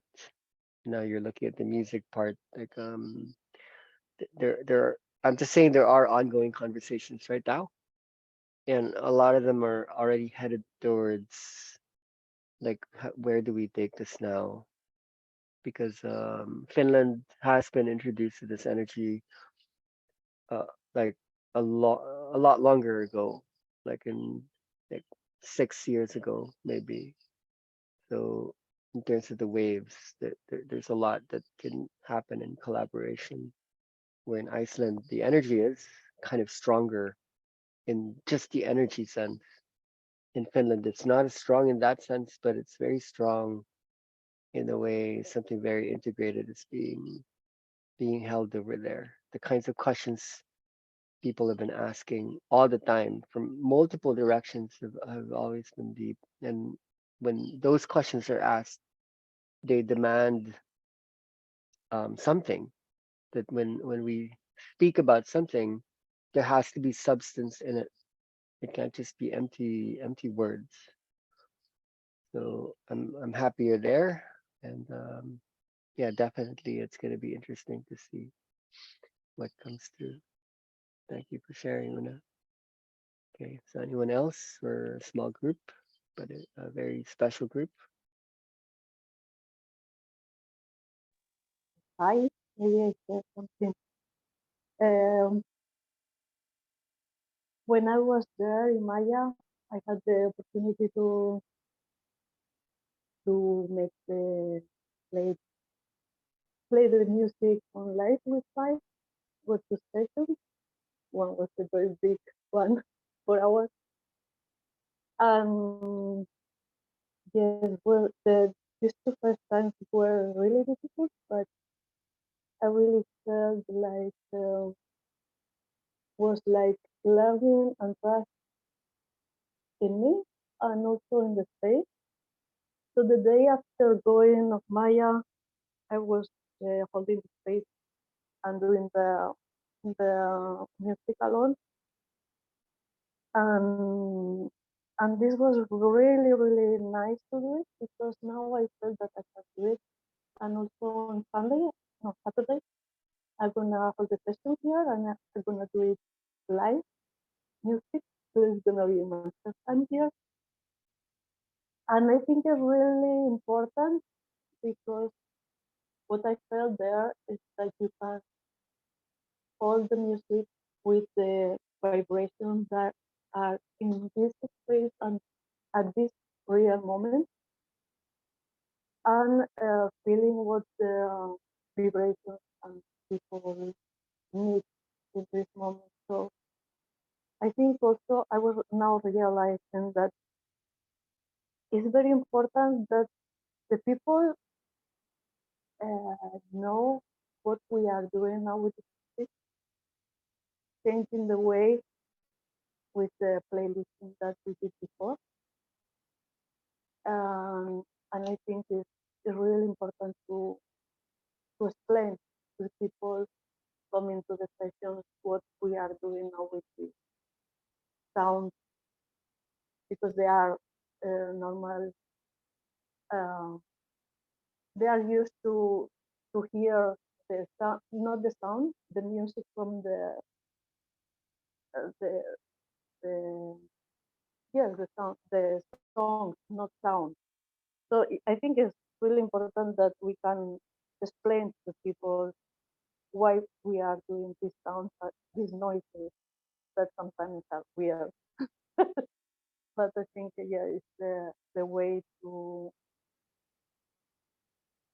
explain and to trust, make the people trust in this that is so important now for us this moment. So yeah, I think that's all. Thank you. I want to say a few words about this. Yeah, I'm really happy that there are so many people doing the music in Maya right now, which is also around the world. So in the beginning, everyone was using their own songs. No, the same songs, sorry. And there were the songs that many of the songs that I initially chose became the playlist. That was the playlist. And that was when I was being the energy. It was choosing the songs because I was not the artist. It was still the energy that's called Banco de Gaia or uh, this and that. So when I say there are people who are doing the music now, there's something about growth. Initially, when people go deep, they can speak through vibration, and music becomes part of their vocabulary or their language. And then they start to to put in new songs, and that's part of growth. A lot of people go to trainings actually just to receive permission. Am I good enough? Do I know enough? Am I strong enough to be able to hold this? And then in the trainings, they're seen as something powerful inside, and that goes into there. It's like, okay, I'm strong, I'm powerful, I can do this. I can do this in rooms with people's bodies. So part of that growth process is to create your own sound. So it's a matter of time and space to be able to do that. So that's what we just heard you speak, Christina, and I'm so happy to see many. But there's something about crossing over in relation to one way of doing things to another way of doing things. So in fact, it was in Finland where like I kind of watched this really unfold because people were using songs that were picked up from inner guidance that were partially picked up from inner dance. So Cap picks up from inner dance and inner guidance and then added just a few things so that part of the growth process is for people to move from what they were awakened with. Because what you got awakened with brings you into child states that then helps to form you the way a child that's exposed to anything gets formed. Then when when a person grows, then you're open to more sounds and vibrations, and that's it's happening to people. But in the inner dance waves, um, it started with sequential songs, and then we started to use the DJ apps. That was significant, and then I actually constructed Boom Broom and Whale Song using DJ Pro. I didn't have a working laptop. I wasn't interested yet in things like Logic Pro or DAW programs. Um, so when Womb Broom first came out, it actually scared some people, including the facilitators. They were like, "Are people able to handle this? This is like not recognizable."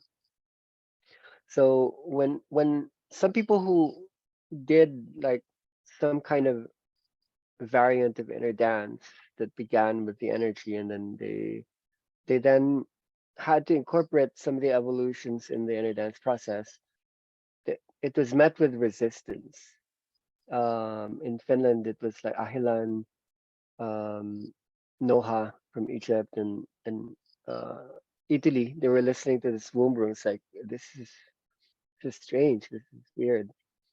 So that was a big part of the process of like maybe regressing and progressing. And we saw this in South Africa. We saw this in many places when people started to use the womb room. It could be in an inner dance setting. It could be in a cap setting. It could be in an era setting. I don't know. It was doing something to people, like this kind of music. So then when we approach things through the Logic Pro or DAW elements like Falling Sky and all these other things that were created by so many, Kara especially just churns them out like anything. And Michael, uh, it changed the energy, but because a lot of people were receiving trainings that brought the understanding of this early on, um, many people weren't introduced to the old way of doing things, a sequential way. So what they know is this more space within time rather than points in time, uh, just like triggering space, but not actually holding the space. So you need to know what community you're in. And from where Christina speaks from, the Mallorca space, when we say there's different names for the energy, I don't know, it's 20 names, 30 names. People are trying to ask what's the difference. I kind of get a little bit annoyed when people say, "Oh, cap style music or inner dance style music," primarily because the way people are using cap style music is actually inner dance music that belongs to a specific wave. So I don't like this comparative mind all the time. It's like this or that. It's actually the same energy that holds different effects and manifestations, and it's not healthy to do the comparison that this is better and this is not. They all hold specific valence or values, and you just need to know where you're at. Are you in a space that's going to be fresh, a blank page? How would you introduce this again and again in a way that's more and more holistic? So when we talk to the schools now and when we work with the doctors, what we're introducing at the starting point is all of these things together, uh, that meets where people are at the time of the sharing. Um, so yeah, I think a lot of communities are going through these types of dialogues right now. Some of the dialogues will be met with resistance, some with curiosity, openness. The where it really does something is readiness, and people are ready. But that's really only going to come about through the understanding. So a lot of people are clamoring for understanding, not just permission. It used to be people would join the trainings because they're looking for permissibility, uh, allowability. Can I do this? Do I need to be activated or initiated by someone who's the source? I think people are it's gone through a curve where it's gone into the high. Oh, it's coming from someone, but now because it's now coming from many people, the kinds of questions that are being asked right now are really quite good, and they're being asked from Mallorca, from Helsinki, from all these places you guys are coming from. Um, so yeah, this is good to say that what Christina is speaking, people need to understand why we're doing this, and people need to experience this thing that we are doing. Some kind of growth will take place not just in the facilitator, but in the participants whose brains are being altered and expanded in the rooms that we hold. Thank you, Christina.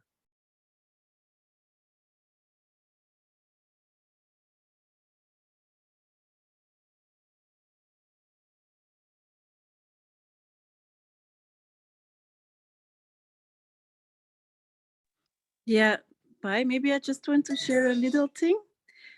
Mm. Yeah, something that I've been noticing in the past weeks. I when I lay down myself, I always choose just the my living room floor, and I don't like to use a blanket, especially only when it's really cold. But so for the last few weeks, I've been listening to playlists when I was in my bed, and I can. It's difficult to describe, but I do feel that there is a big difference when you are like under your covers and on a soft mattress, especially that part. So I feel it's much easier to, for me, my journey is much deeper when I just put myself on the floor. And in my bed, it's a completely different energy, maybe for me. So just that was just something that is really obvious in my own experience now. So yeah, just wanted to share this quickly. Thanks. This is super cool. Mattresses, thickish mattresses or pillows don't work I've been observing this for a long time, and I think it has something to do. Ahilan shared something really interesting today about how he could feel when he lay down, how the sound is traveling through the steel. We have this steel understructure in the healing space, and he could feel the nature of the sound traveling vibrationally through the steel, and he was really hyper aware of it. Um, so I feel like um, a soft thing underneath you would buffer the vibration, so that people would just listen to the sound through their ears that goes through the cochlea, the inner ear, and then goes into the auditory cortex. I think because we're learning to listen to the sound through the cells all together, where longitudinal waves become transverse waves upon entering the body. Sound travels much faster through solid objects than liquid and gaseous matter.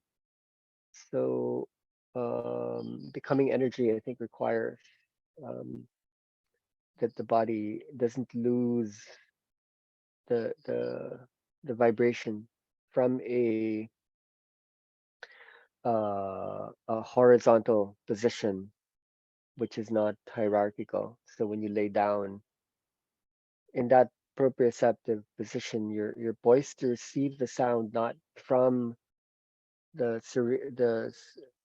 from the head, uh, the auditory cortex. The relay station, it isn't just in the thalamus that sense that throughout the brain, but we're listening to it throughout the whole body. And what you're saying, it's actually a really practical, really cool, really interesting thing to look at. So when you see someone with a pillow, be really, really gentle. It could if it's the thin pillows which we have in Maya, it's okay.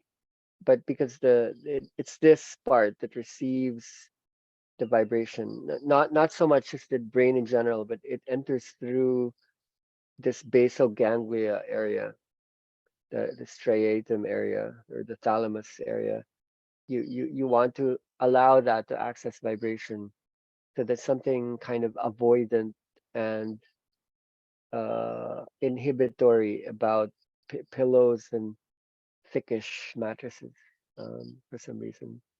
So I love it. This comes from nowhere, and it's actually quite exact and cool. Yeah, Thank you. yeah. Can I add?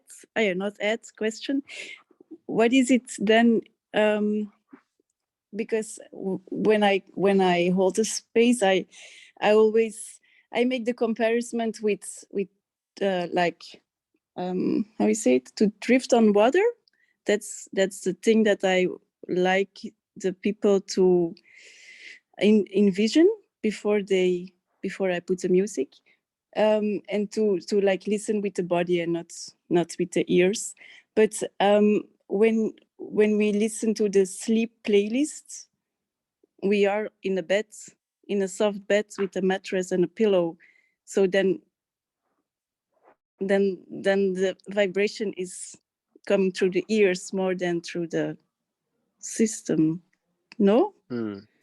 It's a good point, but there is a difference between receiving REM activations, asleep or awake. Um, well, there's no time to go into this, but when you go, let's still look at the figure though.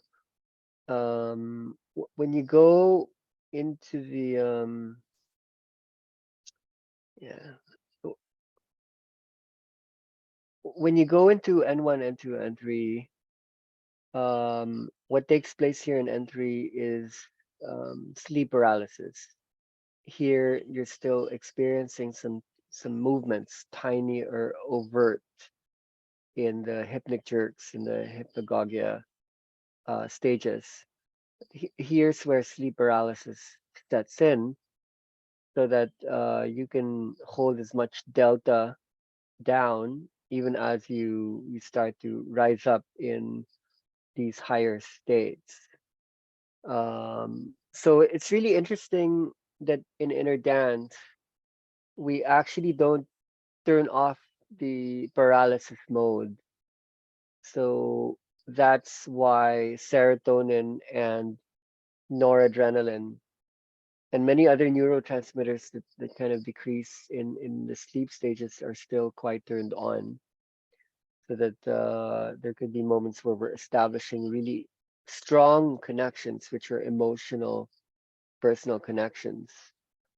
Weak connections would be more like planetary, um, beyond the personal uh, connections, neuronally and synaptically. Um, so in order to visit the pond REM while awake, we need certain devices or agents in order to get us there. But it's not exactly going to be the same as sleep mode. So sleep was innovated, it was invented by the organism as a technology to allow it to organize its waves. That's one way of putting it. There are other ways of putting the purpose why we sleep. Um, so sleeping in a soft bed is way okay. Don't throw your don't throw your bed away. Don't throw your blankets away. We are designed to not vibrate too much in certain levels on the physical when we're awake. This has something to do with the mirror neuron system, with melatonin, with cortisol, and dopamine. Uh, like especially in N3 where short-term memory is supposedly being transferred into long-term memory banks. When we're experiencing inner dance awake, we're not doing that. We're not storing short-term memory into long-term memory. It's almost the opposite. We're taking long-term memory and then pulling it out so that in a dream condensation, not dream displacement kind of thing, where it's not the same. It's almost like an opposite directionality with similar waves, but you're not shutting off sleep paralysis, but that you are going into the same type of brain structure that's achievable in the REM state. So yeah, don't throw your mattress. Enjoy it. Anyone else?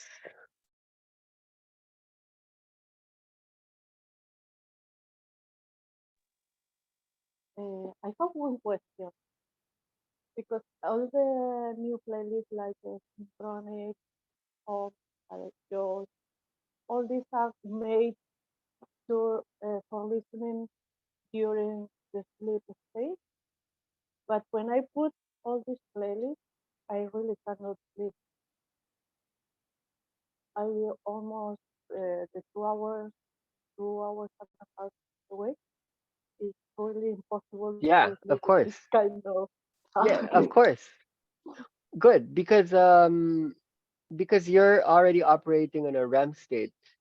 Like the way we talk about our Christina, you are this embodiment of inner dance where you're not doing inner dance, you are inner dance.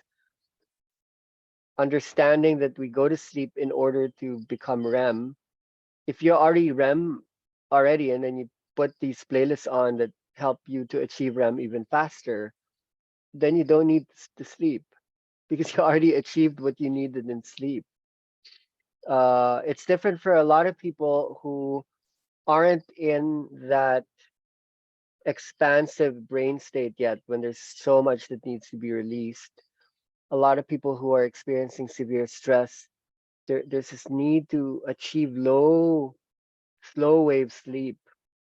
A lot of people, when they arrive in Maya, they're always sleeping the whole day, all the time. You remember when Christelle arrived here, she was sleeping and then later, like she lost that having to sleep through the day, through the morning. So I observe this quite interestingly in people. The playlist of nature does things, and not being exposed to certain lighting and sounds at certain times of the day, even if you're awake at night, you're actually holding the vibration a lot more. So your feedback is going to be Josh at, I don't know, when he's older or like next year. He won't need, we sleep to escape very often, because a lot of things that we can process, because we're making strong associations.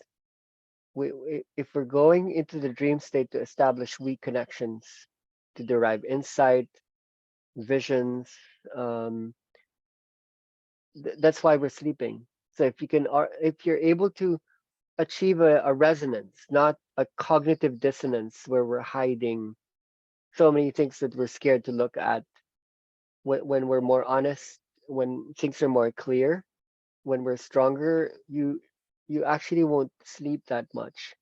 Sleep becomes more of a habit.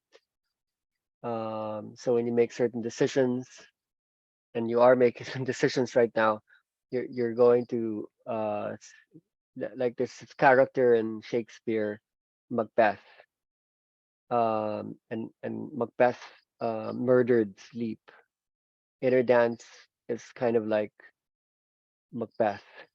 I mean, Macbeth couldn't sleep because of his guilt for murdering Duncan, but for us, it's more of we're murdering sleep because sleep is actually kind of boring. It's escaping, and life is too fun to just sleep through it. Good question.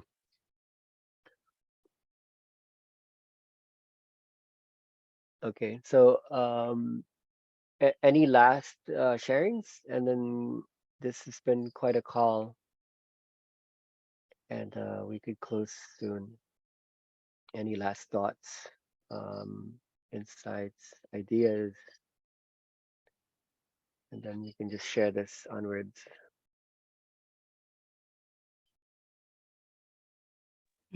Maybe just want to say, with what Christina just shared, that like my children are listening to the playlists for sleep for a whole while now, and this morning they both told me that they couldn't sleep anymore. So maybe they should take some pause in the playlist. Yeah, makes sense. Thanks.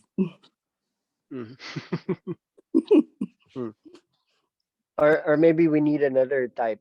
Once they reach that stage where they get awash, I think we could give them trigger mechanisms that allow for creativity. The design for Josh was more for healing and for release, but it wasn't yet being thought about as usable for creative scenarios. So I don't think you should force sleep if they don't want to sleep. Sleep always has a way of balancing out. It's just finding a creative way for something else to happen within that. So this is something that hasn't been done yet, and these are questions that arise that are interesting. We can design further work around this. Anyone who is interested, they should just go ahead and do it.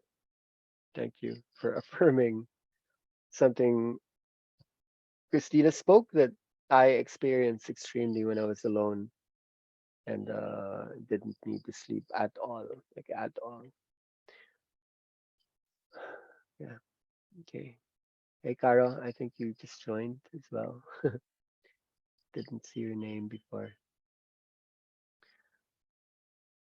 So any closing remarks? If not, I think we should just close this and call it a night and a day.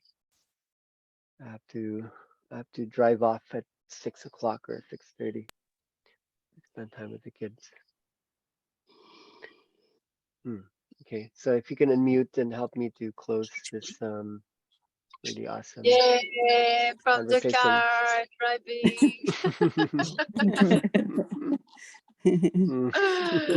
Okay. Nice. Bye See bye. you very soon. Okay. Ciao. Bye. Thank Thank you. you for the Bye. call. Bye. Bye. Bye, everyone. Bye. Mm, mm.